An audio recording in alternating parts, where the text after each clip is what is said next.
Hi friends, welcome back to my YouTube channel.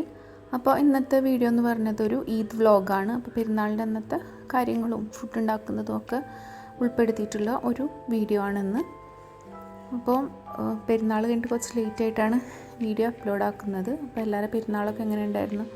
നന്നായിട്ടിരുന്നില്ലേ? അപ്പോൾ നമുക്ക് വീഡിയോയിലേക്ക് പോവാം. അപ്പോൾ ഞാൻ തലേന്ന് തന്നെ കുറച്ച് കാര്യങ്ങളൊക്കെ ചെയ്ത് വെച്ചിട്ടുണ്ടായിരുന്നു. ചിക്കനൊക്കെ മാരിനേറ്റ് ചെയ്ത് വെച്ചിട്ടുണ്ടായിരുന്നു, മട്ടനൊക്കെ ഒന്ന് വേവിച്ച് വെച്ചിട്ടുണ്ടായിരുന്നു. അപ്പോൾ രാവിലെ എല്ലാം കൂടി ചെയ്യണ്ടല്ലോ, അപ്പോൾ ഒന്നുകൂടെ എളുപ്പമായിരിക്കും.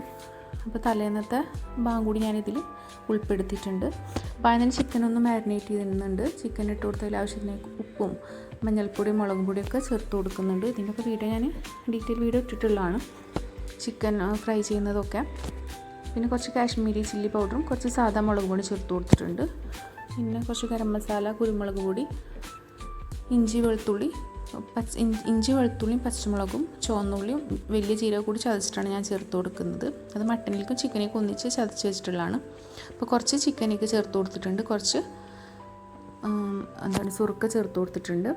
പിന്നെ ഒരു മുട്ട ചേർത്ത് കൊടുത്തിട്ടുണ്ട്. കുറച്ച് വലിയ ചിക്കൻ ആയതുകൊണ്ട് ഒന്നുകൂടെ സോഫ്റ്റ് ആവാൻ വേണ്ടിയിട്ട് ഓവർനൈറ്റാണ് മാരിനേറ്റ് ചെയ്ത് വെക്കുന്നത്. അപ്പോൾ എന്തായാലും സോഫ്റ്റ് ആവും. അപ്പോൾ ഒന്നുകൂടെ സോഫ്റ്റ് ആവാൻ വേണ്ടിയിട്ട് ഒരു മുട്ട കൂടി ചേർത്തിട്ടുണ്ട്. ഇനി പൊരിക്കുന്ന ചിക്കൻ ഫ്രൈ ചെയ്യുന്ന സമയത്ത് ആ ഒരു ടൈമിൽ കുറച്ച് കോൺഫ്ലവർ കൂടി വേണമെങ്കിൽ ചേർത്ത് കൊടുക്കാം, ഒന്ന് ക്രിസ്പി ആയിട്ടിരിക്കും. പിന്നെ കുറച്ച് കറിവേപ്പിലൊക്കെ ഇട്ട് കൊടുത്തിട്ട് അതൊന്ന് മാറ്റി വെക്കാം, ഫ്രിഡ്ജിലേക്ക് വെക്കാം. ഇനി മട്ടനൊന്ന് കഴുകി വൃത്തിയാക്കിയിട്ട് അത് കുക്കറിലേക്ക് ഇട്ട് കൊടുക്കാം. അതുകൂടെ വേവിച്ച് വെച്ചിട്ടുണ്ടെങ്കിൽ കുറച്ചുകൂടെ പണി കഴിഞ്ഞ് കിട്ടുമല്ലോ.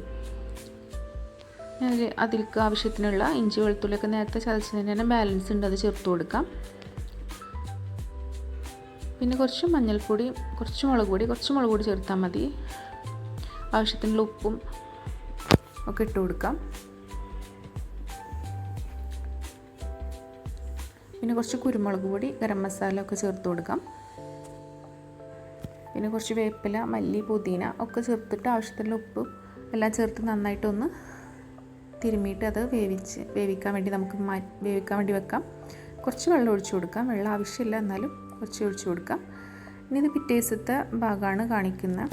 അപ്പോൾ പിറ്റേ ദിവസം നിസ്കാരമൊക്കെ കഴിഞ്ഞ് നിസ്കാരം കഴിഞ്ഞിട്ടാണ് പിന്നെ ബാക്കിയുള്ളതൊക്കെ കുക്ക് ചെയ്യാൻ വേണ്ടി വരുന്നത്. അപ്പോൾ അതിനെ സവാളക്കൊന്ന് കട്ട് ചെയ്തെടുക്കുകയാണ്. അപ്പോൾ ഞാൻ പ്രോസസ്സറിൽ വെച്ചിട്ടാണ് കട്ട് ചെയ്യുന്നത്, അപ്പോൾ ഒന്നുകൂടെ എളുപ്പമാവും. അപ്പോൾ അതെല്ലാം ഒന്ന് കട്ട് ചെയ്തെടുക്കുകയാണ്. കുറച്ചധികം സവാള വേണ്ടല്ലോ. ഞാൻ തലശ്ശേരി ഒരു സ്റ്റൈലിലാണ് ബിരിയാണി വെക്കുന്നത്. ഉള്ളിയൊക്കെ ഒന്ന് ഫ്രൈ ചെയ്തിട്ടിട്ടാണ് വെക്കുന്നത്. അപ്പോൾ ഉള്ളിയൊക്കെ എല്ലാതും ഒന്ന് അരിഞ്ഞ് കഴിഞ്ഞ് നമുക്കതൊന്ന് വറുത്തെടുക്കാം. അപ്പോൾ ഓയിൽ ഒഴിച്ച് കൊടുത്തിട്ട് ചട്ടി വെച്ച് ഓയിൽ ഒഴിച്ച് കൊടുത്തിട്ട് ഉള്ളിയൊക്കെ ഒന്ന് വറക്കാൻ വേണ്ടിയിട്ട് ഇട്ട് കൊടുക്കാം. അപ്പോൾ അതാവട്ടെ, നമുക്ക് കുറച്ച് ഇഞ്ചി വെളുത്തുള്ളിയും പച്ചമുളകൊന്ന് ചതച്ചിട്ട് എടുക്കാം.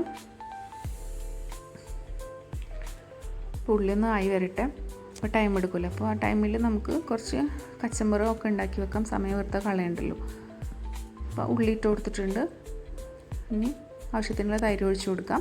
ഇങ്ങനെ വേണമെങ്കിൽ ഇങ്ങനെ ആക്കാം. ഞാൻ കുറച്ച് ഒരു ചെറിയൊരു തക്കാളിയും ഒരു പച്ചമുളകും ചേർത്ത് കൊടുക്കും. നിങ്ങൾക്ക് തക്കാളിയും പച്ചമുളകൊന്നും വേണമെങ്കിൽ ചേർത്ത് കൊടുക്കണ്ട. കുറച്ച് മല്ലിയിലയും ആവശ്യത്തിനുള്ള കുറച്ച് ഉപ്പ് ഇട്ട് കൊടുക്കും. ചിലർ തൈരിൽ വെറും ഉള്ളിയും ഉപ്പ് മാത്രം ഇട്ടിട്ട് എടുക്കുന്നവരുണ്ട്. നമ്മളിവിടെ കച്ചമ്പർ എന്നാണ് പറയുക. അപ്പോൾ കുറച്ചുകൂടെ തൈര് കുറച്ച് കുറവാണ്, അപ്പോൾ കുറച്ചുകൂടെ ഒന്ന് ചേർത്ത് കൊടുത്തിട്ടുണ്ട്. അപ്പോൾ നമ്മുടെ തൈര് കച്ചമ്പർ റെഡി ആയിട്ടുണ്ട്. അപ്പോൾ ആ സമയത്ത് ഉള്ളിയൊക്കെ ഒന്ന് ആയി വന്നിട്ടുണ്ട്. ഈ ഒരു ടൈം ആകുമ്പോൾ തന്നെ എടുക്കാൻ നല്ലത്, നല്ല കളറാവാൻ നിൽക്കണ്ട. നമുക്കത് മാറ്റി വെക്കാം. അപ്പോൾ 2 ബാച്ചായിട്ടാണ് ഞാനിവിടെ വറുത്തെടുക്കുന്നത്. ഈ ഒരു കളറിൽ എടുത്താൽ മതി. അപ്പോൾ നമുക്കതൊരു പ്ലേറ്റിലേക്ക് മാറ്റാം. ഒന്നിങ്ങനെ പരത്തിയിട്ട് കൊടുക്കാം.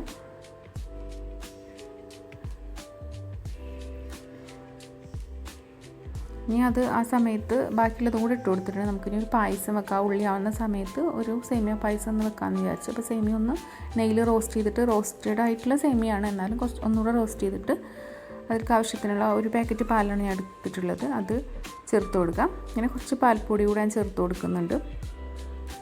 ഒരു ചെറിയ ചൂടിൽ പാൽപ്പൊടി ഇട്ട് കൊടുത്തിട്ടുണ്ടെങ്കിൽ പെട്ടെന്ന് അത് അതിൽ തന്നെ കട്ടല്ലാതെ പെട്ടെന്ന് മിക്സ് ആയിക്കോളും.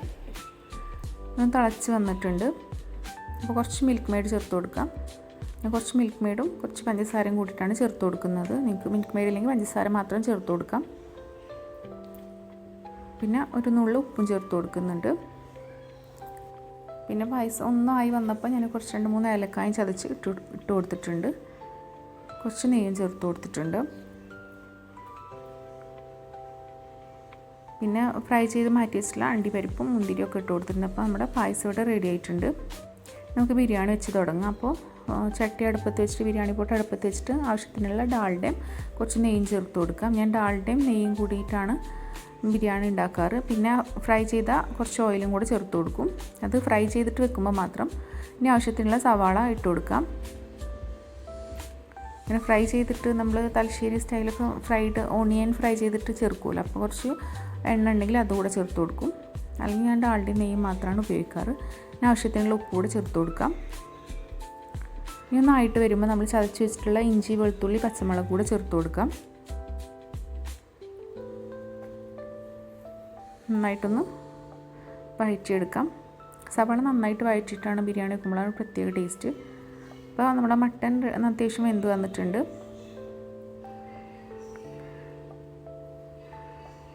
ഇനി നമുക്ക് അതിലേക്ക് ആവശ്യത്തിനുള്ള മഞ്ഞൾപ്പൊടി കുറച്ച് ചേർത്ത് കൊടുക്കാം.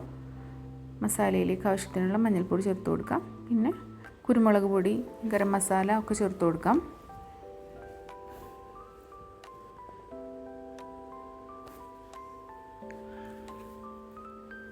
നന്നായിട്ടൊന്ന് ഇളക്കി കൊടുക്കാം.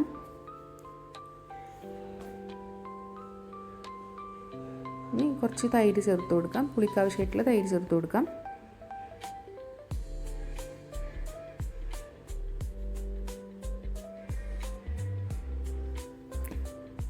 ഇനി വേവിച്ച് വെച്ചിട്ടുള്ള മട്ടനും കൂടെ ചേർത്ത് കൊടുക്കാം.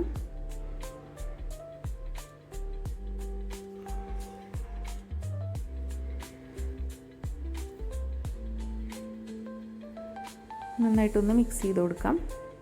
മട്ടനും ഗ്രേവിയൊക്കെ തമ്മിൽ മിക്സ് ചെയ്ത് കൊടുക്കാം.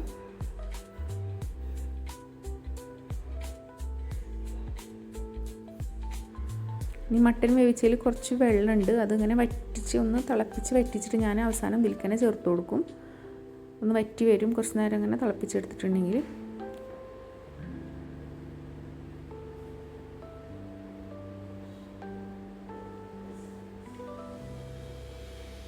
ഇനി കുറച്ച് മല്ലി, പുതിന കൂടെ ചേർത്ത് കൊടുക്കാം.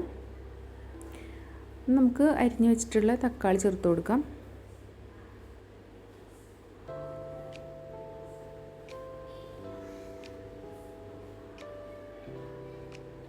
നന്നായിട്ട് എല്ലാം കൂടി നന്നായിട്ടൊന്ന് മിക്സ് ചെയ്തെടുക്കാം.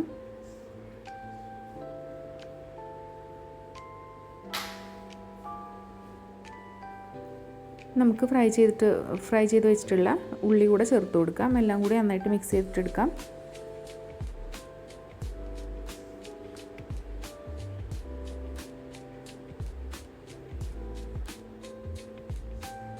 നമുക്ക് ഈ ഒരു അരിയാണ് ഞാനിവിടെ നെയ്ച്ചോറ് നെയ്ച്ചോറ് വെച്ചിട്ടാണ് ഞാൻ ഈ ബിരിയാണി ഉണ്ടാക്കുന്നത്. അപ്പോൾ ഈ ഒരു ചെറിയ അരിയാണ് എടുക്കുന്നത്. അപ്പോൾ ഈ ഒരു അരി എന്ന് പറയുന്നത് നല്ലൊരു ഫ്ലേവറുള്ള ഒരു അരിയാണ്. റോസ് കൈമ എന്തോണ് ഈ അരിയുടെ പേര്. നല്ല ഒരു ഫ്ലേവറുള്ള അരിയാണ്. ഈ അരി ആകുമ്പോൾ നമുക്ക് ഒരു കപ്പ് അരിക്ക് 1.5 കപ്പ് എന്നുള്ള കണക്കിൽ വെള്ളം വെച്ചാൽ മതി. ഈ ടൈമിൽ ഞാനിവിടെ ചിക്കനൊക്കെ ഒന്ന് ഫ്രൈ ചെയ്യാൻ വെക്കുന്നുണ്ട്. അപ്പോൾ ചില അരിക്ക് അപ്പോൾ ഈ അരിക്ക് അത് കറക്റ്റാണ്. 1 കപ്പ് അരിക്ക് 1.5 കപ്പ് വെള്ളം. പക്ഷേ ചില അരിക്കെന്ന് വെച്ചാൽ 1.5 കപ്പിൽ കൂടുതൽ വേണ്ടി വരും. അപ്പോൾ അങ്ങനെ ആകുമ്പോൾ കുറച്ച് കൂടുതൽ വെള്ളം ഒഴിച്ച് കൊടുക്കേണ്ടി വരും. ഒരു കപ്പ് അരിക്ക് ഒരു 1.25 കപ്പൊക്കെ വെച്ച് കൊടുക്കേണ്ടി വരും. നമ്മുടെ നെയ്ച്ചോറൊക്കെ ആ സമയത്ത് ഇവിടെ റെഡി ആയിട്ടുണ്ട്. നമുക്ക് ആ മസാലയുടെ മേലെ നെയ്ച്ചോറ് ഇട്ട് കൊടുക്കാം. ഇതാ വറ്റി വന്ന മട്ടൻ്റെ ആ ഗ്രേവിയാണ്, അതുകൂടെ ചേർത്ത് കൊടുക്കാം. അത് ഇടയിലൊക്കെ ഒന്ന് ചേർത്ത് കൊടുക്കാം. അതിങ്ങനെ വറ്റിയിട്ട് ഇങ്ങനെ കുറുകി വന്നിട്ടുണ്ട് ഗ്രേവി ആയിട്ട്. അപ്പോൾ അതൊന്ന് ചേർത്ത് കൊടുക്കാം. നമുക്ക് വറുത്ത് വെച്ചിട്ടുള്ള ഉള്ളിയും മല്ലിയും പുതിനയും ഒക്കെ ഇട്ട് കൊടുത്തിട്ട് അണ്ടിയും മുന്തിരിയൊക്കെ ഇട്ട് കൊടുത്തിട്ട് ബിരിയാണി ദം ചെയ്തെടുക്കാം. മല്ലി പുതിനൊക്കെ ചേർത്ത് കൊടുക്കുന്നുണ്ട്. പിന്നെ കുറച്ച് നെയ്യ് ചേർത്ത് കൊടുക്കുന്നുണ്ട്. ഗരം മസാല ഇട്ട് കൊടുക്കുന്നുണ്ട്. നമുക്കിത് ഫോയിൽ പേപ്പർ വെച്ചിട്ടൊന്ന് കവർ ചെയ്തിട്ട് ദം ചെയ്തെടുക്കാം. ഫോയിൽ പേപ്പർ എടുത്ത് കവർ ചെയ്യുമ്പോൾ നന്നായിട്ട് ദമ്മായി കിട്ടും. പിന്നെ ഒരു പാത്രത്തിൻ്റെ മേലെയാണ് വെച്ചിട്ടുള്ളത്. നമ്മുടെ ബിരിയാണി ഇവിടെ റെഡി ആയിട്ട് വന്നിട്ടുണ്ട്.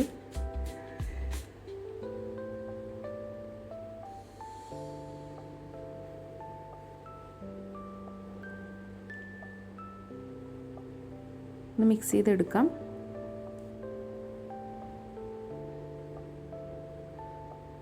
കറക്റ്റ് വേവൊക്കെ കറക്റ്റായിട്ട് വന്നിട്ടുണ്ട്. അരി കറക്റ്റായിട്ട് വെന്താൽ തന്നെ ബിരിയാണി കറക്റ്റായിട്ട് വരും. നെയ്ച്ചോറ് വെച്ചിട്ടാണ് ഞാനിപ്പോൾ ഉണ്ടാക്കിയിട്ടുള്ളത്. ഞാൻ തിളപ്പിച്ചിട്ടും ഉണ്ടാക്കാറുണ്ട്, നെയ്ച്ചോറ് വെച്ചിട്ടും ഉണ്ടാക്കാറുണ്ട്.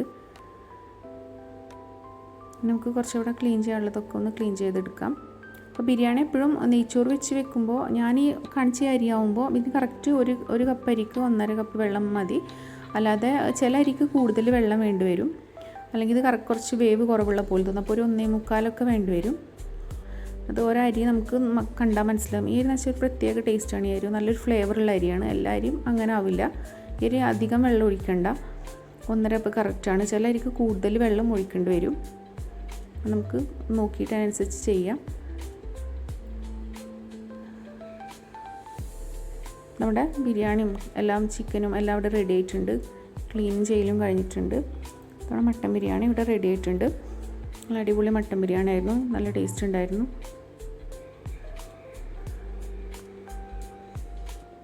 ഇതിൻ്റെയൊക്കെ ഡീറ്റെയിൽ റെസിപ്പി ഞാൻ ഇട്ടതാണ്. ബിരിയാണി, മട്ടൻ ബിരിയാണി ഞാൻ ഇട്ടിട്ടുണ്ട്. ഈ ഒരു ടൈപ്പ് ഇട്ടിട്ടില്ല, അത് വേണമെങ്കിൽ ഞാൻ ഇടാം. അപ്പോൾ പായസം റെഡി ആയിട്ടുണ്ട്, തൈരും ചിക്കൻ ഫ്രൈ എല്ലാം റെഡി ആയിട്ടുണ്ട്. അപ്പോൾ എല്ലാവരും പെരുന്നാളൊക്കെ നന്നായിട്ട് ആഘോഷിച്ചെന്ന് വിചാരിക്കുന്നു. വീഡിയോ കുറച്ച് ലേറ്റായി പോയതാണ്. അപ്പോൾ വീഡിയോ ഇഷ്ടപ്പെട്ടിട്ടുണ്ടെങ്കിൽ എല്ലാവരും സബ്സ്ക്രൈബ് ചെയ്യുക, സപ്പോർട്ട് ചെയ്യുക. പുതിയൊരു വീഡിയോ ആയിട്ട് വരാം.